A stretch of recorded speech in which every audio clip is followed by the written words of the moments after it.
In the name of the lost who glory in the Swedish plains of carrion,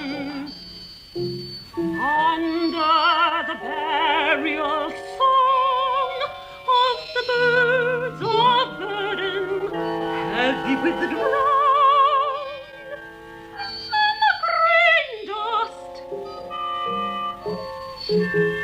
and bearing the ghost from the ground like pollen on the black.